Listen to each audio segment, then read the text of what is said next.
I'll just wait a second to see if everything's back to normal, if everyone can hear my voice again. Like I said, I'm not sure why it just died or when it died.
Okay, so basically, I can hear YouTube works.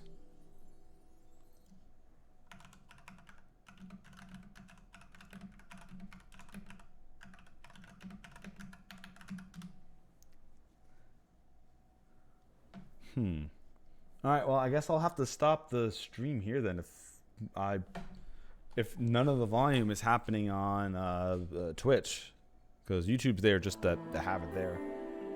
Not really the main where people watch me, so. So yeah, I guess I'll just ask one more time if anyone can still hear me. If they can't, I'll just end here and have to pick this up again. Okay, you can hear it again? All right, that's good.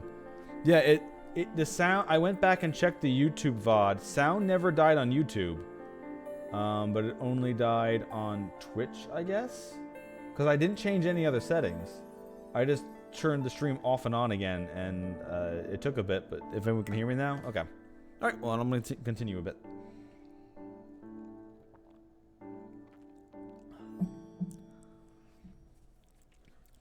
Whatever the case, it is important to note that it was wrong to guess whether Yasunaga-kun was a wolf based on this alone. Kaori Oribe was a messed up mental state that led to her plot, the deaths of herself and everyone else just to save her son. It was simply the immense power of motherly love at work. I'd mess it up by sending Hara-chan to the second floor. Kaori-san probably resented me for that. Not to mention I was the one who pinned her down. Being the target of a dead person's enmity was a rare experience, and in my opinion, it was uncomfortable. Turns out I couldn't follow your example. My example? Yeah, I tried to think and did stuff, but, well...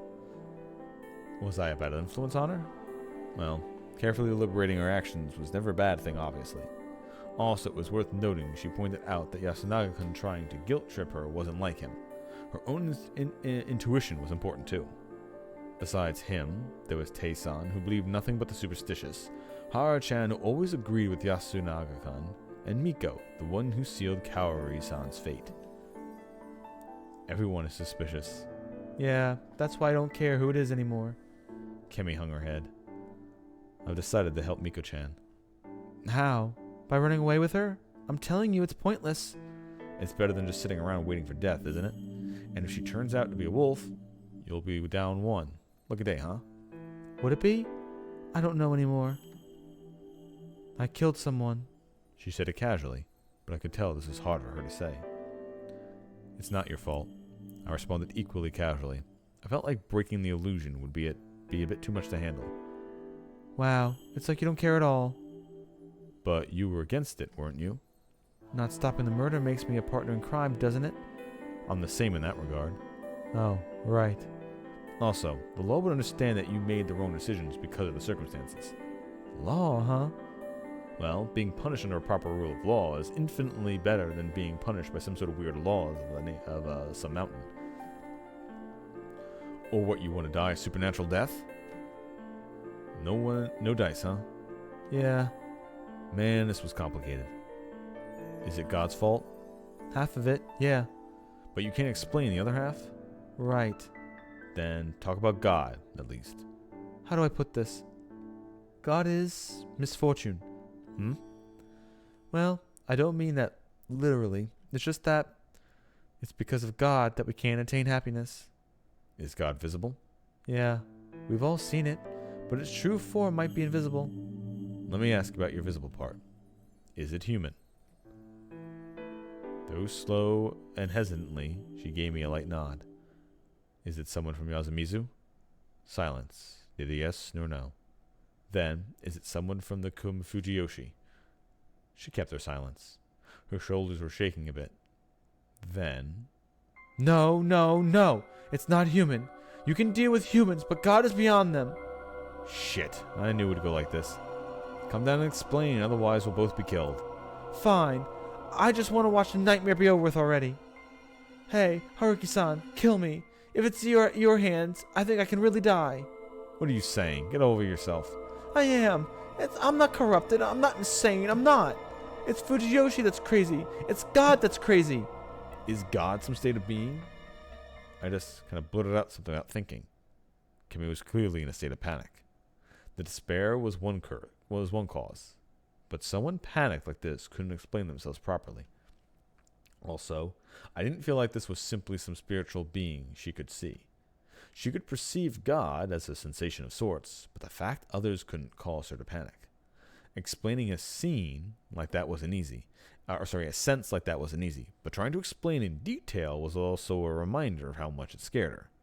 I had to try to understand what she was sensing and find a better word for it than God. That was what I thought to myself after saying those words, but why did she suddenly go quiet? She was raising her head and her eyes were wide, staring right at me. She completely stopped voicing her pain. Did I hit the nail on the head?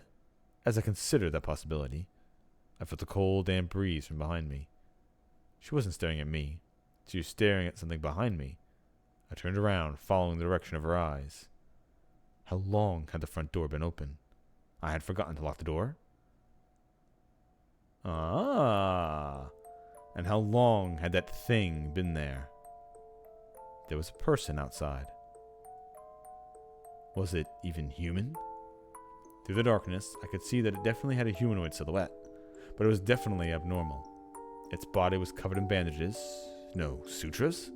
It was a smallish boy or girl covered in marked cloth. Again, was it even human? I asked the same question again, unable to even voice the words. I couldn't move a finger, or rather, I didn't, because I had no idea what would have happened if I did. As the tension began to overwhelm me, I saw its lips move. The wolves cometh. To the smell of Yomi.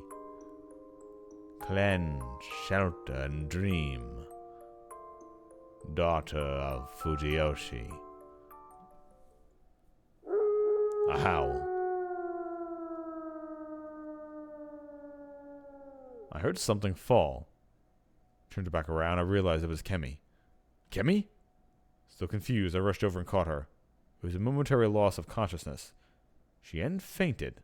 She just seemed to be drifting at the border of reality. Hey, wake up. Why am I here? What was that thing? What fin?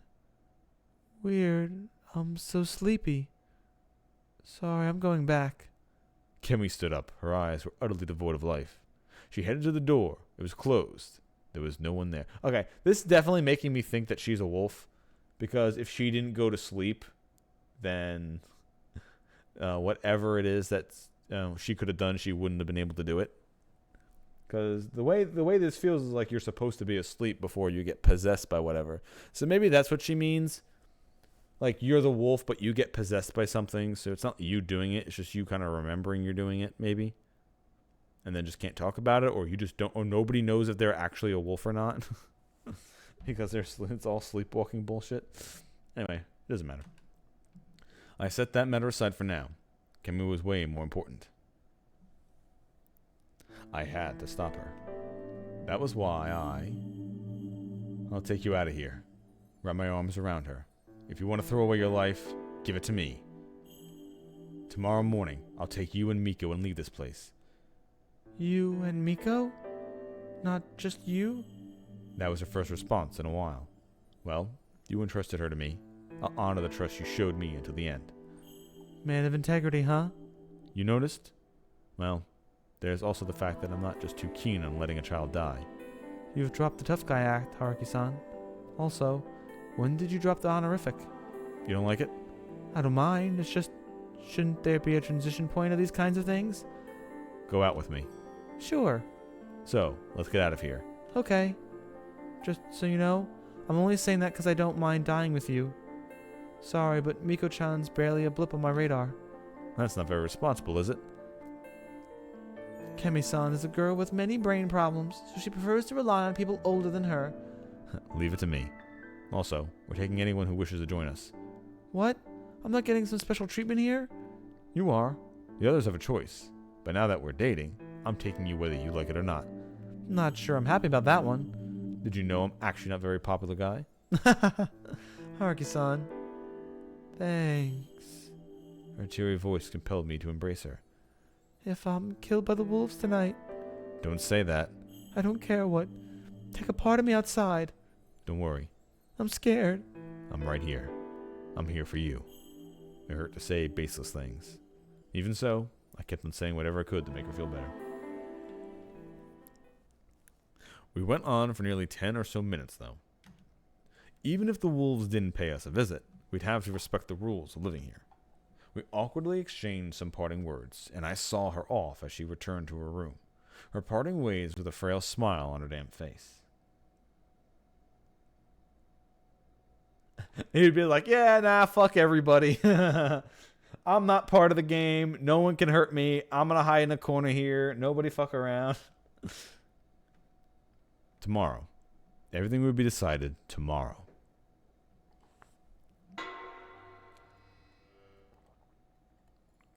$5:16.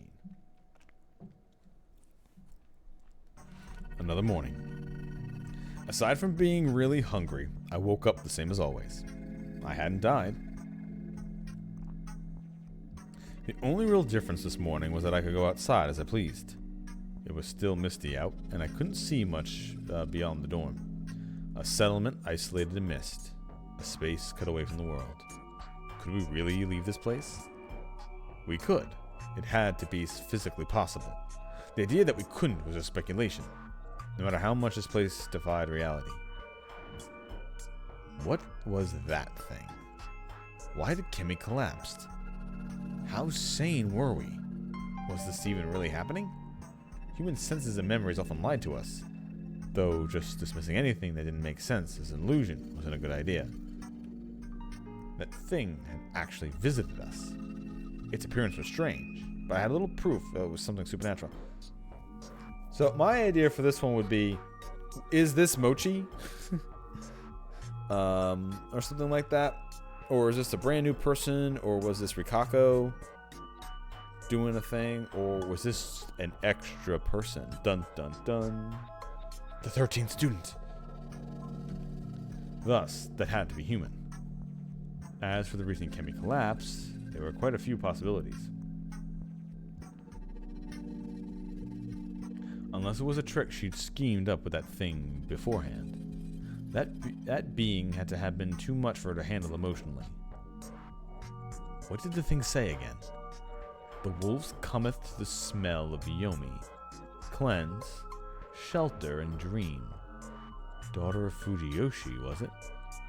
It basically seemed like a fancy way of saying, get back to your room and sleep. So it was a warning from those who made the rules. Then, was that something on the mountain? mountain? Great Lord Chennai's side? No, to be honest. I'd say it was more like something from the other side. I mean, it kind of fit my image of Yomabito. It wore sutras in place of clothing, and the cloth over its face reminded me of a funeral shroud. The word corruption seemed particularly fitting, and it had really sinister aura, to me anyway. Though, that was strange. Great Lord Chennai was the enemy of the forces from Yomi. Yomabito wouldn't act as his messengers. This contradiction was quite eerie, an alluring unknown.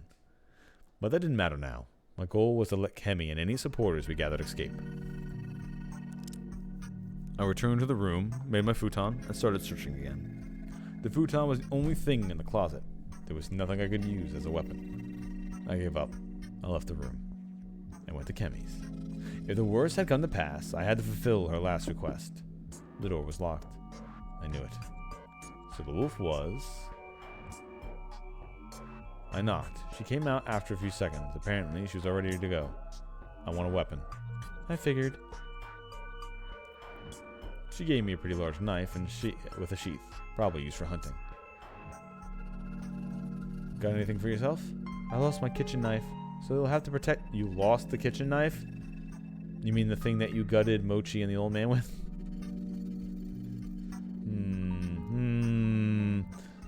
Sure. I had zero confidence in pulling it off, but sometimes bravado was important to hold on to. We went to Haru-chan's room. It wasn't locked. The room was no bigger than the others, but it was a huge mess. But it didn't look like there was a corpse present.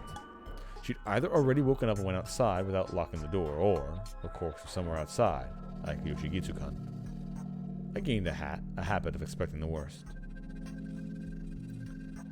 What about Yasunaga-kun? The same. Let's check on Miko. Today's mist was denser than usual. Just extending my arm was enough to make my hand hazy and indistinct. I kept on walking, knife in my right hand and Kemi's hand in my left. The settlement was way too quiet. We headed for the village plaza. I almost tripped a few times on the field paths, but Kemi kept me on my feet with just a few warnings. I could keep going as long as she was with me. We arrived at the plaza. There was no one there. Basically, there was no need to use the dining hall as a go-to gathering spot anymore. We passed Rikaku Yomatsu's house. It didn't look unlocked, but I couldn't hear any indications of movement from inside. Was she asleep? Or did something happen to her? Whatever the case, I had no choice but to ignore her. It was here, right? Yeah. Miko's place was... open? We arrived at the pizza, and it was delicious. Thankfully, all I found inside was just a messy futon. It was the same as Haruchan's room. But, now that it happened with 3 people, it was safe to assume something wasn't right. Kemi, sorry, but you can have this back. Huh? I gave her the knife, and grabbed the stick lying against the house. What's wrong? I need a weapon I can actually use. That aside, where do we go next? The hall, right? As it turned out, that was exactly where the other inhabitants were. With the exception of one, anyway. You're late. Or maybe we're early? Haru Makishima. She was her usual agitated state. Tei Yamikawa. She was silently chanting something to herself. Miko. Haru and had her hands on her shoulders. But she still looked anxious. And finally, good morning, Chide, and Haruki Fusashi-san. Yasunaga Orabi, his face was grim. Those are all the people here, meaning that... So they finally got Nasato-san, huh? A simple process of elimination was enough to know who was gone. Anyway, it was time for the first battle. Miko, come here. She tried to walk to us. No! But Haru Makishima stopped her. It was time. I raised my stick and... Huh? So you finally revealed your true colors, Fusashi-san. Yasunaga Orabi stood in my way. He had a menacing-looking grass sickle in his right hand. He readied it for a swing at me. You're the cause of all the misery here, so it ends. So I knew it would come down to the pure strength. No way, huh? What? You were tricked. He's the one who caused all this. Not letting him join the feast was a mistake. If we hanged him, Bob, Yoshigitsu, and everyone here would still be alive. Wait, that's... We'll hang him today. That will end everything. Yasunaga-kun, you shouldn't try to advance the situation based on a story no one knows. What about you? Why did you try to attack? Oh, good point. I'll tell you. I want to take back the hostage. But that's... Well, before that, let me just help Kemi-san understand. Look how confused she is. Huh? What? They didn't say another word. Kemi and Miko were the only ones who seemed confused at all. Basically, the others had prepared for this. Ignoring who's a wolf here, there's two important things you gotta keep in mind. First, yesterday I told Miko that I wanted to escape the settlement with her. It's best to assume everyone heard that. Escaping the village is taboo. I know that. The question is, whether letting someone escape makes you a target of the corruption. That's why you secured Miko first thing in the morning, and I can totally understand that. The other thing is that Kemi and Yasunaga-kun ended up on opposing sides yesterday. Owing to that, today's feast would be a one-on-one between them.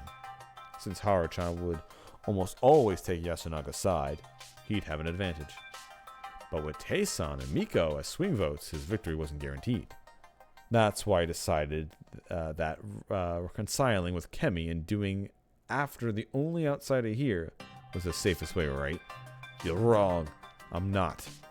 That's why you took Miko as a hostage. You want me silenced. No, I just thought you'd take her as a hostage and ask her to do horrible things. What I would gain from that? I mean, I'm not part of the feast. You agreed at it yourself, didn't you? That was a mistake. If it's not you, then who else could be the cause of everything here? Jen and I lost family. Teiba lost Takumi-san. We all lost people important to us. And who didn't lose anything? Only you, Haruki Fusashi-san. Oh. That was the story, huh? Sorry, Yasunaga-kun, but you're a bad storyteller. You seem to have a habit of putting up a wall of well-spoken words when lying or putting on an act. Please stop messing around. Oh, but I'm not. Yasunaga-kun, you're trying way too hard to manipulate people using their emotions. You also underestimate Kemi by thinking you can just use that as a smokescreen for the holes in your story. Well, from an emotional standpoint, blaming me for everything is definitely the easiest way. But on the other hand, you're selling yourself short. You're calm, cool, collected, the type of guy who argues against an absurdity with facts and logic. Ah, a Shapiro type. Please stop the pointless analysis. Well, that's something for the villagers to decide, not me. They're the ones who watched you for years. Of course, I understand you went through something difficult enough to change you. Then, let me ask you this. Are you blaming everything on an outsider because you've lost your own emotions? Or are you actually acting rationally to make sure you hang me and waste today's feast so you tip the scales in your favor? As in, are you saying who'd benefit from wasting today's lynching? What do you think, Kemi? She gasped and looked at Orinaga Oribe. There was suspicion in her eyes, not trust. You could have just said that I was a wolf. Yet you didn't. Yet you did. You just said that I'm the cause of all this because you're a wolf yourself. Oh no, you could have said, because you're a wolf yourself. You hate lying, don't you? You know when the chips are down, you have to commit to the lie. TNA, you're gonna believe him? Making an emotional appeal in the face of a cold logic is a bad move here. You need to fight logic with logic until the end. Shut up! What do you know? You just wasted time not doing anything because you couldn't. You had a point there. I did feel like shit about that. I should have joined the feast from the get-go. If I had, I wouldn't have wasted time on pointless arguments and autopsies. However, you know, right here is a guy who can think for himself, but just played along with some dumb superstition, letting both his brothers and mother die. As an adult, I'm really mad at him, Yasunaga-kun. Once I said that, Yasunaga Oribe hung his head and fell silent. 10 seconds of silence were enough for everyone to realize he'd lost the argument. However, the expression on his face was abnormally calm. Drew, I really am a wolf. He spoke as if it wasn't a big deal. But you are misunderstanding a few things. But that just made it seem more abnormal. We've already won. He tossed away the grass sickle. His voice wasn't nearly as passionate as before. It was cold and rational. He demonstrated a confidence rooted in sound logic. But I couldn't understand what he meant. Other wolf, please reveal yourself. What was the point of that? Hey, I was right with the old lady. Hey. Are you sure, Yasu-kun? Yes, that's enough. I'm the other wolf. All right, well, I got 50% right, if this isn't bullshit. I couldn't make sense of this. He had decided to graciously concede by selling out his partner that he'd been cornered? No. He said he had already won. Even if there were 2 wolves, there were 4 of us. They'd lose in votes. My answer came from a completely unexpected direction.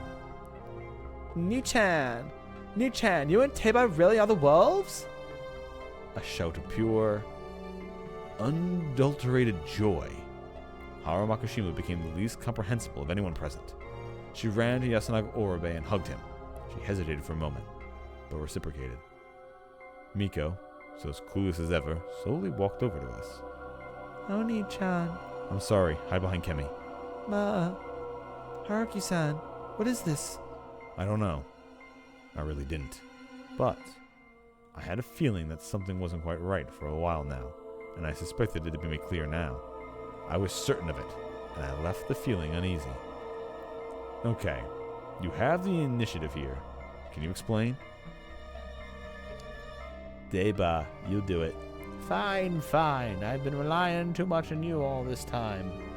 So she wasn't even denying it. Chi-chan, Miko-chan. Not me. This is something I never told you.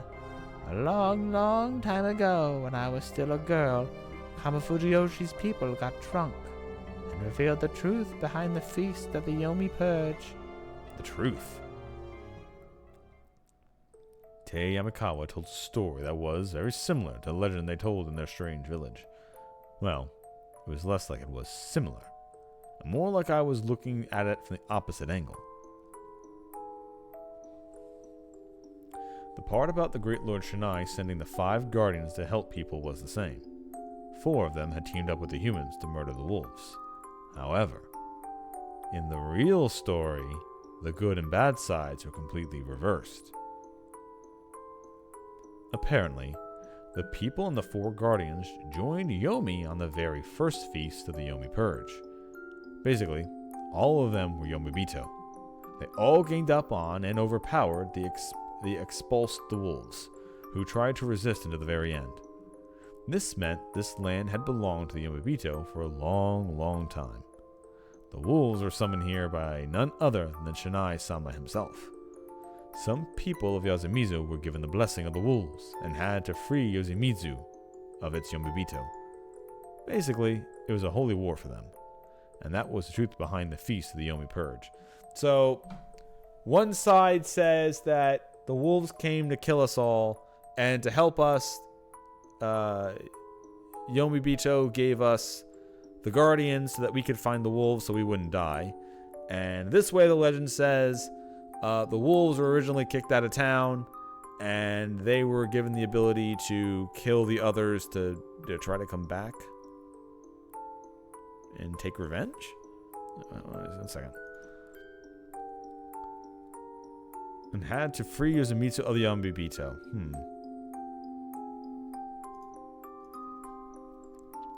Tei Yamakawa continued her explanation. So right now you have 2 people different saying, I'm the hero, and then you have the other side saying, no, we're technically the heroes. At first, we thought the people of Kamafujiyoshi just made it up to make fun of us. But we found out it was true when we became blessed by Shinai-sama himself. So you see, Chi-chan, that's why we had to slay everyone. It hurt a lot, though. Takumi suffered greatly, too. But we had to do it to save the Yamibito. That's what Shinai-sama said. Tei Kamisawa was crying. All right. So she was now a confirmed culprit who believed the murders to be salvation. There was just 2 more points I didn't understand. The corruption and the eerie message. Most things made sense if you switched Shinai-sama's enemies and allies. The idea that people wearing those outfits could be the good guys was kind of weird, but, well, that was the culture here. So I guess they're saying that all the other people are supposed to go crazy in the village, which is why the wolves are killing them. The priestess lady and the mother were going to be assumed by corruption, and other people were just killed by corruption anyway? Huh. I'm not sure. Maybe this explains a bit better. I'm not too sure on it still, though. The other people wearing these outfits could be the good guys. Was kind of weird, but well, because it's culture here. Or maybe only the Omibito, me too, saw them as evil? Maybe that was the staying here? The problem here was that I didn't know that. Kemi didn't know this. Well, he found out when I was blessed. So even Yasunaga-kun didn't know about it. I remembered some of his words. This is just something I heard from a teacher at school, but you could do it by giving them something to fight for, couldn't you? Basically, you need to make them think they're doing it for the right thing. He really hated lies, didn't he? He basically told me the truth of things. This feast actually had a system that made zealous murderers of people. Whatever. Enough about Yasunaga Oribe. Then why did Haru-chan know? She was glad when she realized Yasunaga Oribe was a wolf. Basically, she already knew the real story, that the wolves were the good guys. Why? Who told her? The Okami-sama told me. They showed up in my dreams the day Oji-chan died and told me about it. Oh, so wrong one. They Oji-chan told me they showed up in the day of my what's his name died and told me about it. Nonsense. Insanity. Did she seriously decide to throw her life away over a dream? But on the day of Ji-chan died, he died the night before Haru-chan tried to run away from the settlement. She believed the dream. She started to despair over being surrounded by Yomobito and planned to escape. That made sense.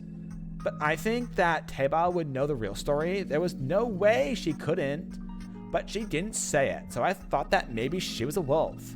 And I began to think the same thing about Ni-chan when we talked. And it all clicked. She believed. She believed the sudden revelation, despite the lack of proof, and that the man she liked was in the minority that would have justice on their side. And right now, she said she would betray the humans and join the wolves. She believed Yasunaga Oribe was right with all her heart. And so, the wolf, Yasunaga Oribe, had 3 votes for the feast. I can't be killed even if Chiide and Miko both vote for me. Even if you bend the rules and count Fushiashi-san's vote, it'd still be just 3. You couldn't choose one even if we did a final vote. And now without either wolf dying, we win. It was easy. I saw it clearly now. I understood. Haruki-san. Is he? Yeah. Yes, Naku-kun is right. No, we lose. Everyone had different reactions to my words. Kemi backed away and gasped. Hey, thanks for renewing the Prime sub. Did it just pop up for you? Thank you, VC, for sure. Tei Yamakawa closed her eyes and sighed. Miko didn't seem to understand anything. Yasunaga Oribe didn't react at all. Haru Makashima was smiling. Oh man. All I really had left was struggling like the filthy, annoying adult I was. Haru-chan. What? Oh, Ni-chan. What will happen to Fushiashi-san? I'll ignore him if he doesn't interfere.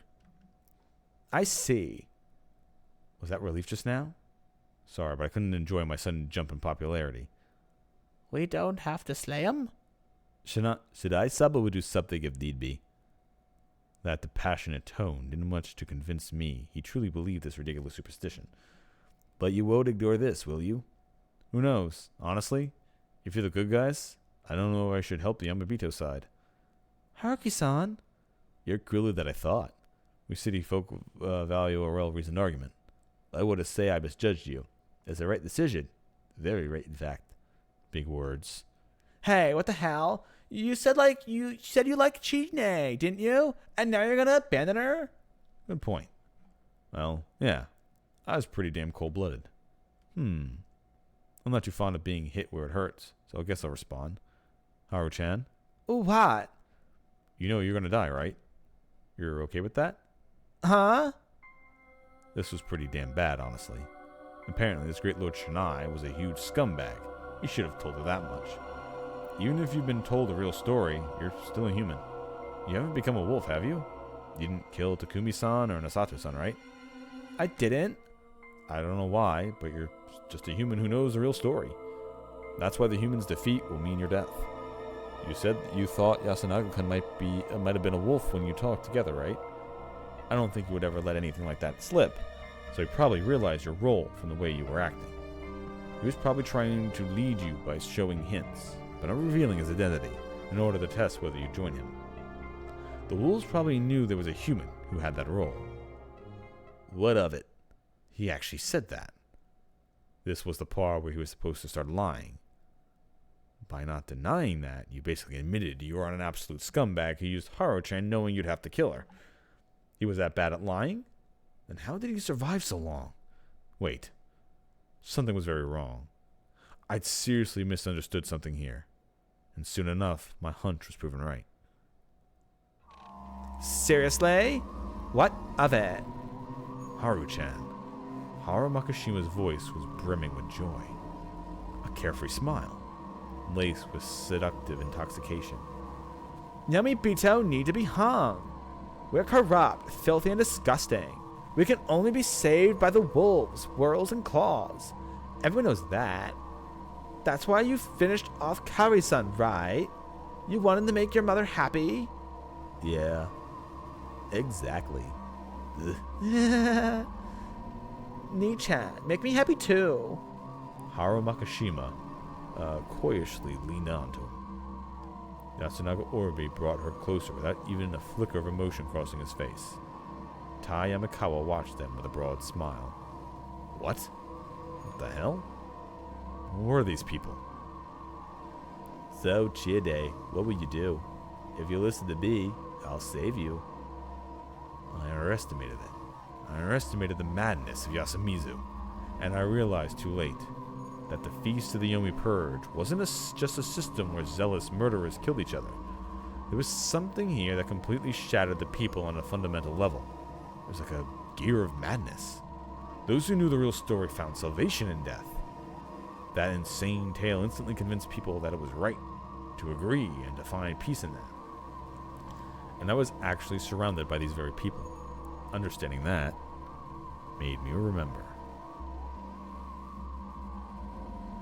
that she was from here too. Kemi was trying to take a step forward. I should have realized this earlier. She who was afraid of God was just like them, who accepted their salvation. Both brands of madness probably had roots in the exact same thing, so she was just as susceptible to the madness as they were. However, it wasn't too late for her. Yasunaga Oribe's expression stayed the same. But right before I looked away from him, I saw a slight chance. It was bitterness, irritation, something out of place in the victor's face that made me realize that his plan for this scene wasn't lost to madness. Then I had no choice but to take advantage of the opportunity. I grabbed Kemi's hand and pulled with so much force that she fell on her backside, but I didn't care. I dashed past her and swung my weapon at Yasunaga Oribe. I hit Haru Makishima once, Tei Yamakawa twice, and Yasunaga Oribe 5 or 6 times. Then I ran to Kemi and Miko, and were completely dumbfounded and fled the hall. There was no time to waste. I had to hurry up and escape. If I didn't, I'd waste the one chance he'd given me. Haruki-san, what are you doing? What's going on? Hey, Kemi. What? Yasunaga-kun really has a good head on his shoulders, doesn't he? What are you talking about? Ah, my head hurts. It'll fall. I was probably irritated not just because of hunger. It was because of the epiphany I'd had, and because I had taken me so long to reach it. Yasunaga Oribe had a different motive. You have a crush on Kemi Sarazawa, so you didn't want to hurt her if no one else. If you used that little reason you had to conclude that the only way to save her was to escape, but letting someone escape would be subjecting everyone else to the corruption. So you had to have me beat up everyone and take her by force to avoid that. Shit. If he hadn't intended to let me run away, he wouldn't have thrown away the sickle.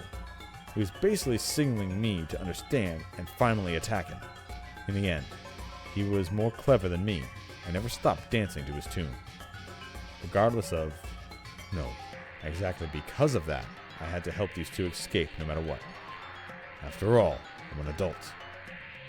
By the way, using an adult without realizing on one yourself was a very adult thing to do, Yasunaga Orobe. Good luck with the rest. We crossed the field paths, went past the stone graves, and over the boundary. Descending the cliff took a lot of practice. I didn't seem like they were chasing us, so we could go down carefully. Kemi's expression was dead. She'd been hit hard by a sudden revelation. The game board had been flipped upon her. She'd lost, and now she had to suddenly say goodbye to her old friends. It was hard to just laugh that off. I need some water.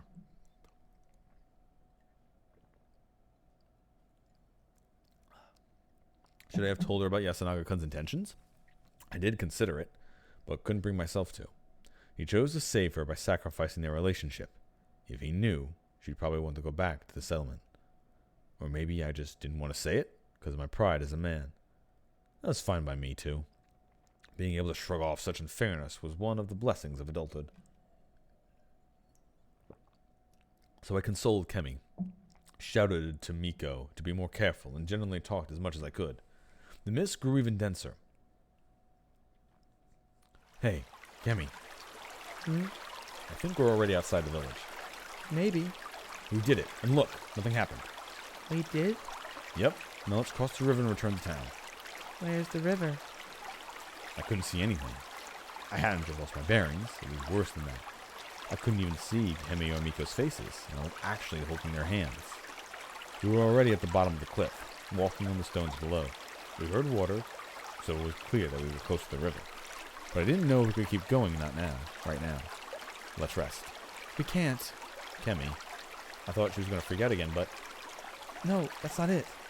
She stopped me. Don't you hear it? Ignore the water. Confused, I strained my ears. What am I supposed to hear? Woof, woof. They're coming after us. They were acting strange. I strained my ears again. Was it above us? I could hear the faint sound of rustling leaves from atop the cliff. We gotta run. I'm tired. Haruki-san, take Miko-chan. The intensity of Kemi's voice made me take the situation seriously. What if the sand was just the wind, though? What if the sound was just the wind, though? She was jumping at shadows. But I would have been lying if I said I wasn't worried. After all, a question remained unanswered. And according to the legend, this was their HQ. Wait, they were the good guys, right? Still, this wasn't a normal place. I had to get out of here ASAP.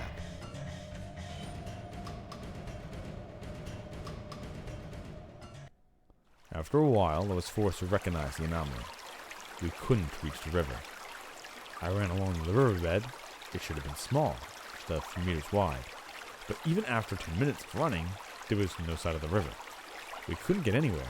It was just like ring wandering, a phenomenon where people wandering snowy peaks lose their sense of direction and just end up walking in circles. However, even if my sight was limited, how could anyone get lost in such a small riverbed? I could hear the stream right next to me. This felt so wrong. I was as good as blind. All I could trust were my ears, and that made me realize how useless that was to rely on. I trusted my sense of direction less with every passing second. So, the sound of parting grass in the distance, the sound of claws stepping on the rocks. I felt like they were getting closer. I couldn't be certain. And eventually, we slowed down. The others didn't say anything, but they were clearly exhausted. We hadn't eaten for days. Not to mention the dense mist made our clothes all uncomfortably damp and cold. We walked along the riverbed without uttering a single word. The sound of water wasn't getting closer, but something else sure was. Something. Things I didn't know scared me. The chill and the fear strangled me like a rope when I carried Miko, passed out from exhaustion on my back. How long has this been like this? Suddenly, the hand I was dragging became heavier. Kemi had stopped. Haruki-san. She called my name through the mist. What? I tried to sound lighthearted, but I wasn't confident I pulled it off. We're done for. Her voice suggested the image of a grim smile. What are you saying? Like before, I couldn't manage the defiant tone I'd use whenever she said something stupid. It was true that something unnatural was happening, but there was no simple explanation. And Kemi was wearing down both physically and emotionally. Let's rest a bit. We'll get through this if it's just a bit further. Don't worry. No, it's impossible. Why? I think you can't get past this river as long as I'm with you. What? That was like... You heard what they said. We're the Yamabito, so... So you're not worthy of crossing or something? I mean, I've been eating Yasumizu's food since I was a little girl. And I'm corrupted. Kemi? Don't look at me! I turned around and pulled her by the arm. I looked at the face from point-blank range. It was covered in brown and yellow blisters.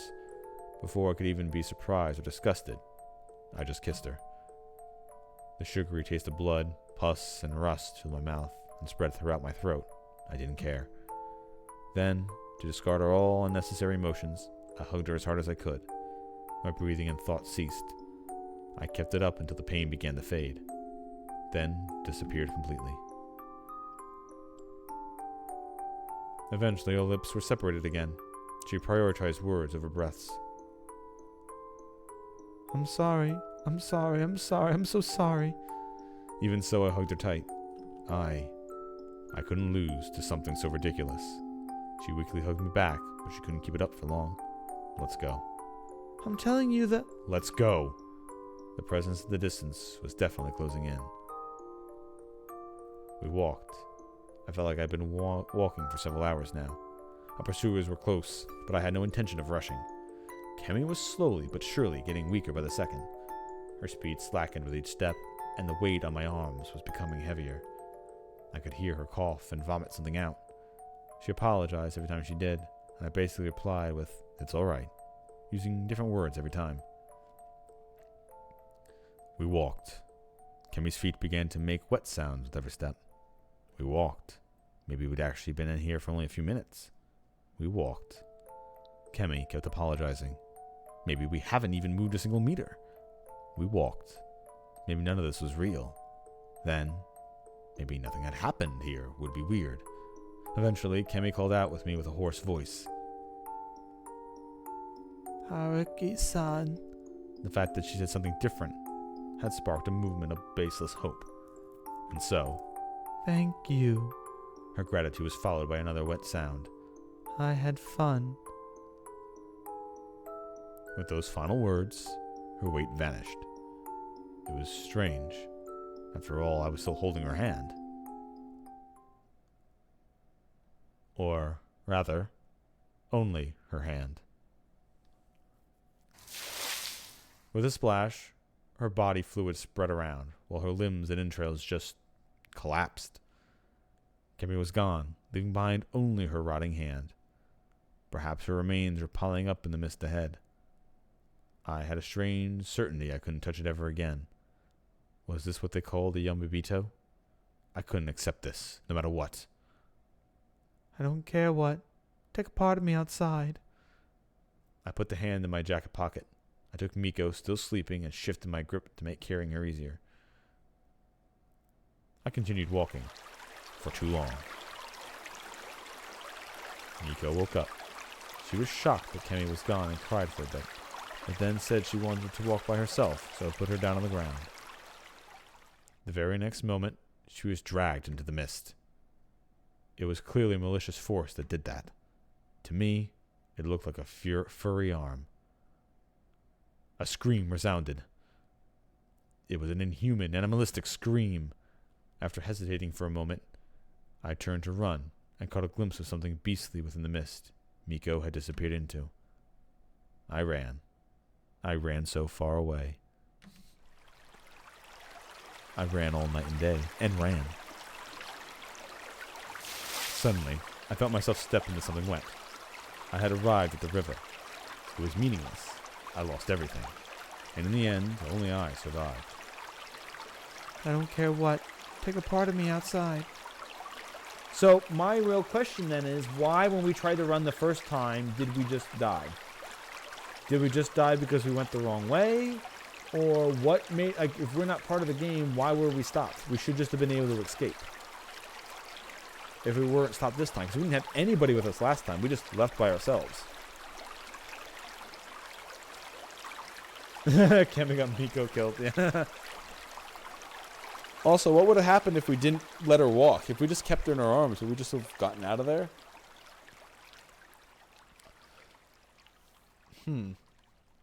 Anyway. No. The meaning was for me to find. That was why I had to survive and find the forest. Yeah. I still had that hope back then. They finally broke through the mist and showed themselves. Oh. Of course. This really was hell, wasn't it? This wasn't the human realm or nirvana. It was a river of hell. So of course both sides of it were going to be hell. There was no splash when they threw Takumi-san's body in, was there? The moment we went into the mist and down the cliff, our bodies vanished from the world and reached a place from which there was no return. And I finally had no choice but to accept it. As someone who had taken the flesh and blood of a Yomobito, Kemi, I couldn't escape either. That was why I screamed stupidly, only managing to run a few steps before their sinister claws tore me apart. Damn it. Where had I gone wrong? Descending into the Saranaga? Not believing Kemi when she told me we couldn't escape? No, it went back even earlier than that. I already knew the answer. Ah, shit. I really wish I'd been part of Yasumizu and participated in the feast of the Yomi Purge. Maybe I could have gone a different ending than this. Alright, well, I assume I have all the keys now then. That was the last thought that went through my mind before it all faded away. Yeah, okay. Alright, cool.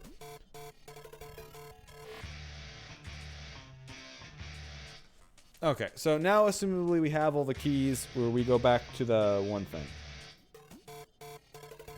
Either the kiss or the fact that we had the hand still made us count. But maybe it, because maybe we technically consumed a piece of it in the kiss. We got some blood and other shit in our mouth. Whirls and claws.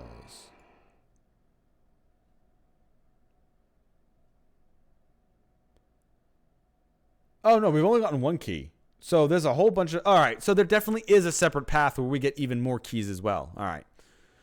You can view the key list. Okay.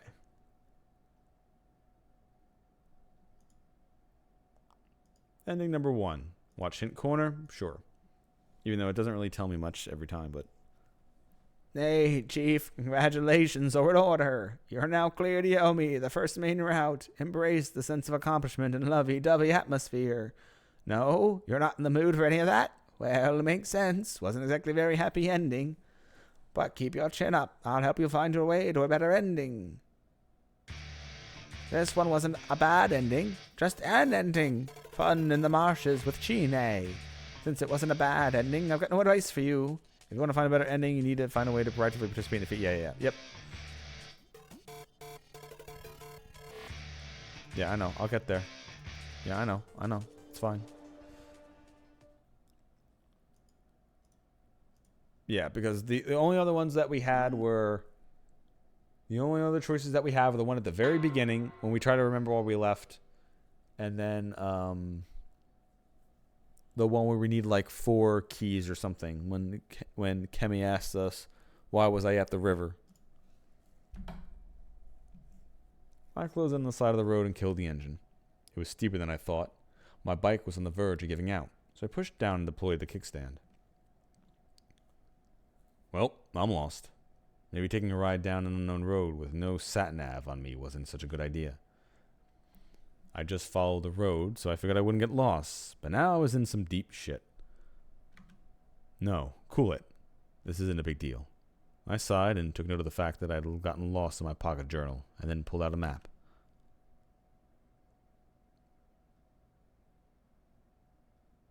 Suddenly, a rush of memories filtered into my mind.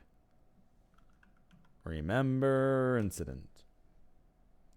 Right. How did I forget? I'd already experienced this looping phenomenon, whatever. Hold on, looping? What the hell? There's no way something like that could. But... If that wasn't it, what else could explain this?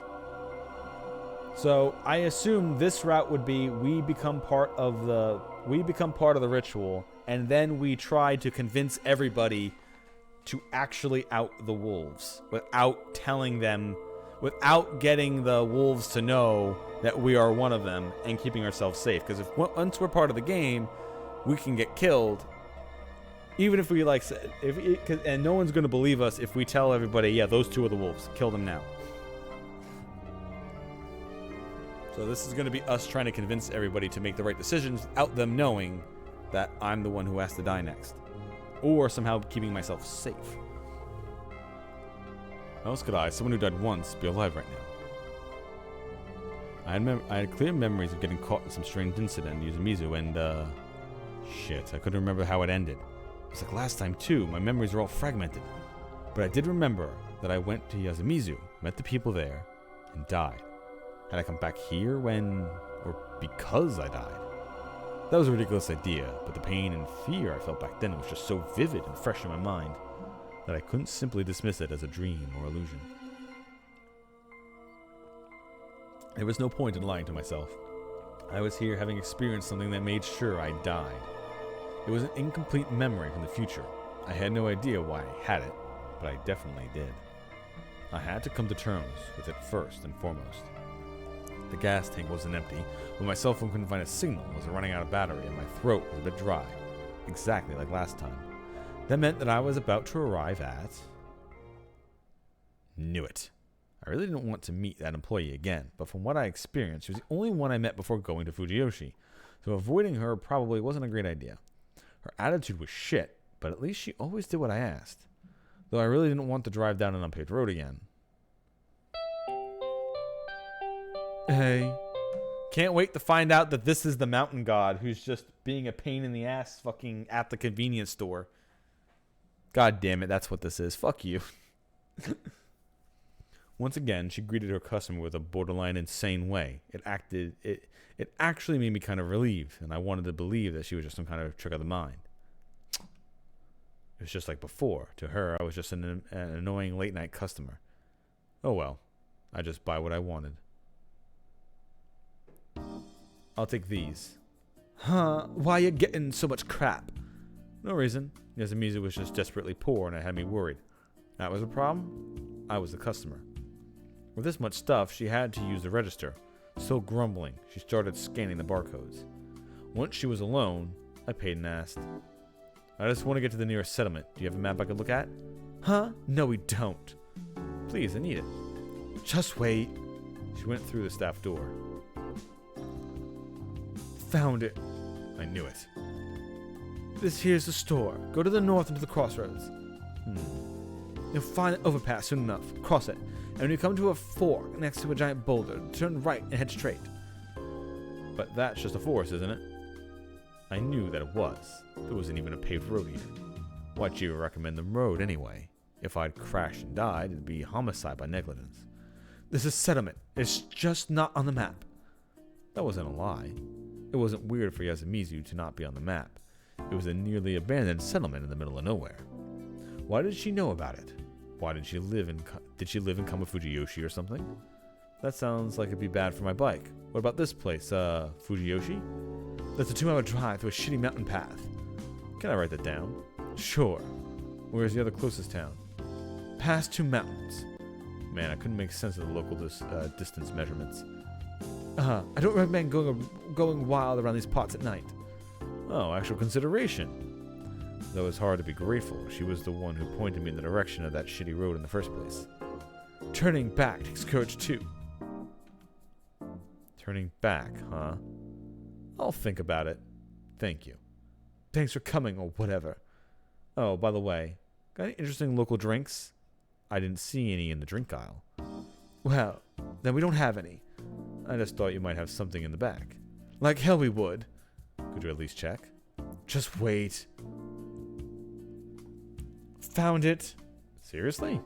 She brought me a 500cc bottle of black liquid inside. The label looked written by hand and said Wild Plant Cola. I expected nothing and got something huge. This place was amazing. Oh, sorry. I got quite a lot of stuff. Do you have a rubber rope I could hang on so I could hang on to my bike so my bike can hold it all? This ain't a hardware store. I'd be happy if you just looked. Just wait. Found it. Seriously? Well, since we've come this far, I have a list here. Think you can see if you have anything on it? What the hell? You had a dish with or something? Are you saying you'd kill me? Please, I just want you to have a look. Wait here. Thanks. We had it all. What the hell is this place? Okay, she's definitely the god of the mountain, huh? A fucking kitchen sink. It felt like she was about to kill me, but I successfully came out with pretty much all I needed. Then I just made a run for it. I opened the weird wild plant cola. Looking up at the noisy light trap above, I took a sip. It was cool, intense, and had a strange grassy flavor, but it wasn't too bad at all. I expected something totally gross, but it was actually a legit drink. Slightly disappointed, I looked at the ingredients. Cola and plant extract. Hold on, cola as an ingredient? Did they just buy cola and mix it in? And plant extract could be anything from fruits to poisonous plants. What the hell? What does this even say the drink? Well, at least it tasted good. It was probably smart to just turn around and drive away. Well, she did say it took extra courage to just not fucking do this, because she's obviously the god of the mountain at the fucking random convenience store that's really trying to tell you not to go to the other town, really trying to get you to go to this town. Entering Fujiyoshi means death. Turn back. Perhaps that was what the loops were trying to tell me. Maybe I'll have to listen. But, no, it's not really that easy because there's literally not an option that lets me do that. So, I had no real grounds for this. But if the cause of this strange phenomenon was somewhere in the village, perhaps I couldn't break out of the loop until I solved the mystery behind it. What would happen if I left then? Would I go on and live the rest of my days only to die and come back here? Would I return to youth after years of being old? That part didn't sound half bad, actually, but it was really something I could just accept so easily. This was just speculation, but what if I actually hadn't moved an inch from that mountain pass? Was everything from then on now and until death just an aforementioned fever dream? And dying again would just bring me back here? If that was how it was, everything I do with my life from this point onward would be meaningless. Maybe I really should move on only after taking care of whatever was binding me. Also, how could I have something so strange, unnatural, and incomprehensible, and to just return to the city? Oh, cool! We did get an entire list of things here. Okay, all right. So first things first, we're doing exactly the thing. We're turning back. Until I finished my drink, the thing guiding me was my good sense, otherwise known as opportunism. Man, what a weird experience that was. It'd make a good campfire story once I made it back to where I belonged. I pushed aside my sense and that something wasn't right. My anxiety and my fear straddled the seat of my bike. Well, there was another way to look at this. I could try and see whether ignoring it all and running away could actually work. After all, this might end up being the only way to solve the problem. Hopefully, drinking the drink didn't bind me here and the game forced me into doing it, so you can't, and your character will never think not to drink the stupid thing, but... I turned the key, opened the throttle, pushed the signal to the left, and connected it to the clutch. Away I went, starting with the left turn. Anyway, I go back to the mountain path. I had enough of this ride. I returned to civilization and eat some normal food, get some decent sleep, and live my boring everyday life. Just recognizing how precious these things were more than enough for me. That made this trip all worth it. A dense mist drifted into view.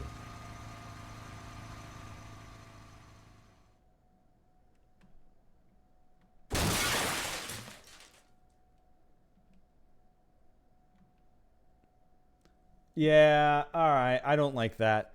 I don't like that the game made you drink the drink to then lock you in the area because it's made with wild herbs and then give you the choice to leave. They should have committed to the bit and let you just fucking leave the town after and give you a choice. But like if I redo the loop, he's not going to remember, oh yeah, I shouldn't drink this drink or thinking about it. They're just going to, no, I don't need to watch the fucking hit corner. Yeah, don't leave. I get it. Whatever. Yeah,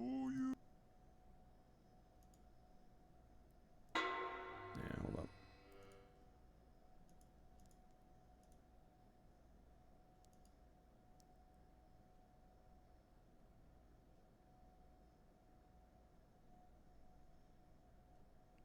Infiltration? No, I must be still at the...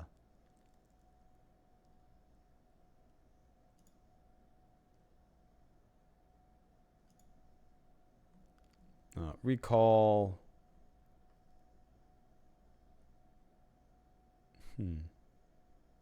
Doesn't separate these. Oh, I guess one of these is going through the proper way and one of these is going through the other way. But if I do here... No, that's just the recall there. Okay.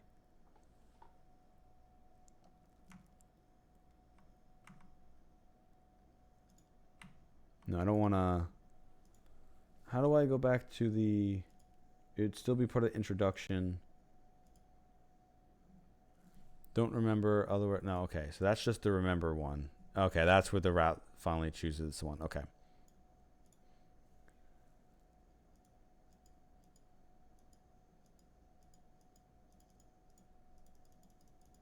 Yeah, all right. Skip through this. Come on. All right. All right. Let's do the pass by Fujiyoshi to see what that gives. See if we can get any information if we actually go by the other town. As I finished my drink, the idea I had was barely different from just turning around and leaving. Maybe I could just pass by it. I was curious about what happened if I ignored Yasumizu, Fujiyoshi, and the clerk's warning and simply drove on past. Wait, why would anything happen? I just continued down the road, alright? Why did I feel so uneasy then? After thinking for a moment, I arrived at a mindset of eliminating whatever option seemed wrong. My guess was that this wouldn't take care of the root of the problem. But I was the type who wouldn't believe that until I tried it myself. I turned the key, opened the throttle, pushed the thing to the left, and connected the clutch. Alright, I went with a right turn, and then I just died again, right? The dense mountain path continued for a while. When I didn't feel like falling asleep, I was definitely becoming more and more exhausted, both mentally and physically. Even in this jacket, the force of the wind kept going. The wind going by was doing a number on my body, especially as I kept onward for over an hour. I did, however, see a sign above my head that said Fujiyoshi. As I decided, it just passed it by, never coming close to Kamafujiyoshi or Yasumizu. Now I just passed to the two mountains and reached the town I was told about. Perhaps I should have been more suspicious of the fact that I stopped acting on my heart after that. Maybe I was just so tired I couldn't even make such decisions. I could only remember noticing a strangely dense mist surrounding me. But that was when my brain lost all capacity. So both these routes were just death routes? That's it? You don't learn anything? You don't get to bring any information from a previous route in? I guess I'm just being disappointed because I had more expectations. No, I'm good. I don't need it. Just do everything the way it tells you. There's no other branches for you to fuck around with. Okay. Oh well. Oh well. I thought there was going to be a bit more to this.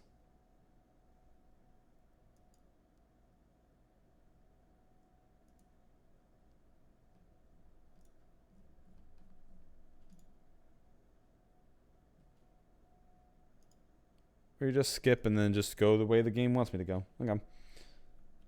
I was kind of hoping to be able to find other keys and other paths and see what could go on. Maybe we actually went back to Kamafujiyoshi and then found out more stuff there. Like, that's what I thought it was going to let us do. I thought we were going to go to not to the village. I thought we were going to go to Kamafujiyoshi and then be like, hey, so the village down there, tell me about their superstitions and history. And then maybe we could find out more. And maybe there'd be a, now that we know what possibly the true tale is, maybe we would find more information to be able to bring it in there for other things. Anyway. Also, like I said, I don't like that they made me buy this drink, and it's probably me drinking the drink that tied me into the game, which is why I can't leave now. So it is kind of fucking annoying that they force you to drink that. It's not like a decision where you can make where you actually can just leave and just forget about the whole thing and just make that like a shit end. Anyway, I'd return there. I'd face the tragedy again. Of course, I was curious about the looping phenomenon. But I did recall that I thought during my final moments. It was something like, if only I'd handled this better. And for better or worse, the weird looping phenomenon had given me a chance to do just that. If I went about it all a bit better, perhaps I could get a better ending. Hisako Mayamiya and Hudai Hashimoto, Kanzo Makashima, Yoshigitsu Oribe, Takumi Muro, the old man who cried wolf, Jikamochi Kamoshida, Rikaku Uematsu, Kaori Oribe, Kinosuke no Sato, Miko. Hell, even Yasunaga Oribe, Tai Yamakawa, and Haru Makashima were just victims of some strange superstition. But I, Haruki Fushashi, could not delude myself.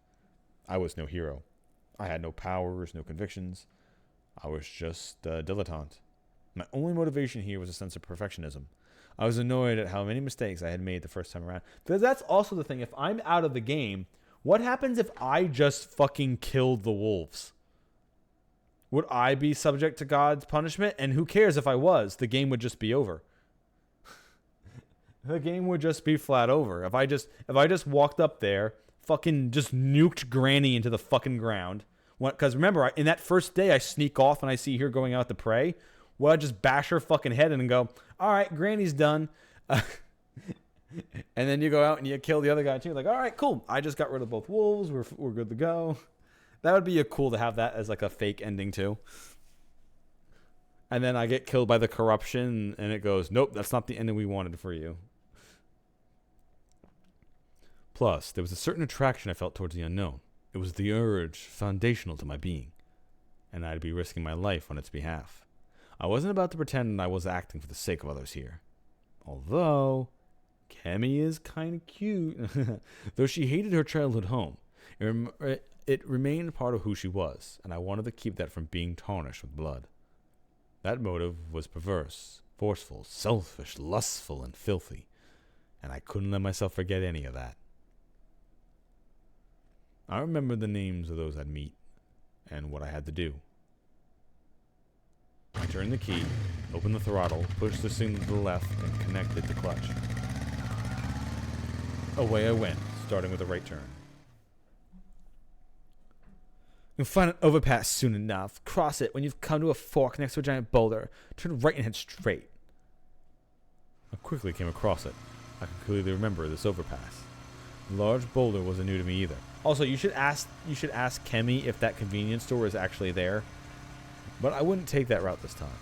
I just kept on driving, not lowering my speed for a moment. Full speed ahead. Although I'm pretty sure the lady who works up there is the spirit of the god of the mountain. And that's why when she goes into the back room, she suddenly has everything we asked for. Because it's fucking magic. Also why she's pissed we're asking a god for help, and it's like, fuck you. But then also says turning back is its own courage, which I thought was going to be an interesting thing. Because I thought that meant we could escape, but then we just got locked in. So I thought that was like the god saying, you could actually just leave if you want. Anyway, I drove on the winding mountain path. Strangely enough, my fatigue, though present, wasn't too bad, and my head was perfectly clear. I knew which route to take, even looking at my copy of the map. Or maybe I had driven through here before.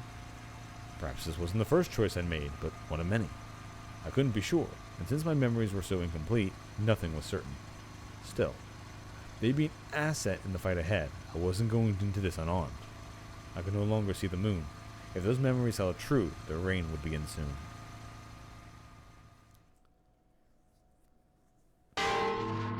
She's God, super God. End of the line. You know what I mean, right?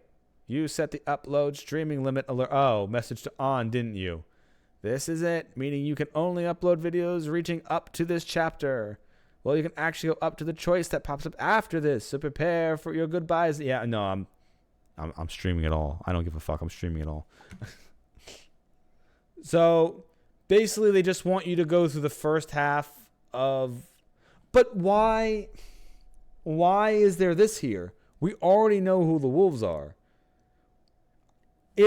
Okay, so if the way this story went is we never found out who the wolves were, and we had a restart, and then using information we got from different lines where we tried changing things and different people ended up dying, then maybe we could use the information that we had from a line where maybe we died somehow each time, and we never truly found out who the wolves were.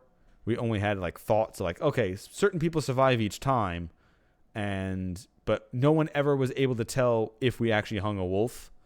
So we were all just kind of like, who the fuck knows? Like maybe that could have been interesting, where we run through the story multiple times, but considering no one ever gets hung because people kept getting murdered, the person who has the power to tell if we hung a wolf or not never could actually use their power, so we never knew if we really got rid of wolves or not. So we could have tried like multiple things. Maybe each time it leads to our death, and then we have to actually start back from the beginning, not from a different choice. Or if like the choice branch starts differently. So eventually we could use all the knowledge that we had to then try to figure out who the wolf was. And that maybe would the game would say, stop streaming here. And then it was like, oh, okay, because now we technically have all the information and the game just doesn't want us to reveal who the wolves are for other people. But it already did tell us everything. So the only thing it's not letting us stream or wouldn't want us to stream would just be how the story reveals that. Like it feels like a game where what would the point of putting that in there be, unless it was like some other mystery you're trying to hide. So assumably there is another mystery at the end of this. Who the fuck knows? But yeah, I'm just gonna stream it all anyway. It doesn't matter. I drove in darkness, but I could still make a sign above me. I'll just put like a marker, or something in the title of the videos. So what I'll do is I'll stream up to this choice where the game doesn't want me to. This is where I'll actually end stream for the day. And then the next time I stream this, I'll just make sure to put a marker in the title of each stream saying, mentioning something. I drove in darkness, but I could still make out a sign above me. The road wasn't wide, but I decelerated and somehow managed a U-turn. There were no other cars, so no one would complain. I returned and looked at the sign. It said that driving ahead would lead me to Kachihira, while by turning right I'd find myself in Fujiyoshi. Finally. It was already past midnight, but actually earlier than I thought. A 30-minute drive at this point would lead me to Fujiyoshi, or rather, Hama Fujiyoshi, the place that wasn't too popular among Yasumizu's people. Okay, so we're not allowed to make this choice until we have more information? Why? Why wouldn't we be able to just go unless there's something would kill us if we didn't? Whatever. All right, I only have one option.